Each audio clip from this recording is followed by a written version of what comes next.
Hi കൂട്ടുകാരെ, നിങ്ങളെല്ലാവരെയും ഞാൻ കുറച്ച് വർഷങ്ങൾ പിറകിലേക്കൊന്ന് കൂട്ടിക്കൊണ്ടു പോവുകയാണ്.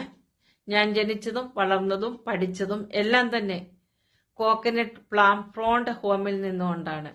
ഈ ഹോം നിർമ്മിക്കാൻ ആവശ്യമുള്ള മെറ്റീരിയൽ നമ്മുടെ സ്വന്തം പ്രോപ്പർട്ടിയിൽ തന്നെയുണ്ട്. ഈ മെറ്റീരിയൽ എല്ലാം കൊണ്ടുവരുന്നതും എൻ്റെ അച്ഛൻ തന്നെയാണ്. ഈ കോക്കനട്ട് പ്ലാം ഫ്രോണ്ട് ഹോം നിർമ്മിച്ച എഞ്ചിനീയർ അത് മറ്റാരുമല്ല, എൻ്റെ അച്ഛൻ തന്നെയാണ്. ഈ ഹോം നിർമ്മിച്ചതിന് ശേഷം തറയിടണമല്ലോ. അപ്പൊ തറയിടാൻ എഞ്ചിനീയറും വരും, അതിനും മെറ്റീരിയൽ വേണം. ആ മെറ്റീരിയലിന്റെ പേരാണ് കൗഡങ്. ആ എഞ്ചിനീയറാണ് എൻ്റെ അമ്മയാണ്. എൻ്റെ അമ്മയാണ് ഈ തറയിടുന്നത്. ഈ കൗഡങ് ഉപയോഗിച്ചിട്ടാണ് എൻ്റെ അമ്മ എന്ന എഞ്ചിനീയർ ആ തറയിടുന്നത്.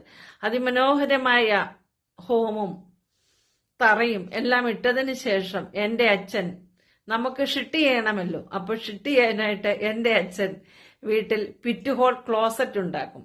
ആ പിറ്റുഹോൾ ക്ലോസറ്റിൽ ഇരുന്ന് നമ്മൾ ഷിട്ട് ചെയ്യുമ്പോൾ കിട്ടുന്ന ആ ഒരു ഫീൽ ഉണ്ടല്ലോ, അമ്മേ, അത് ഇപ്പോൾ എവിടെ ഇരുന്നാലും നമുക്ക് കിട്ടില്ല.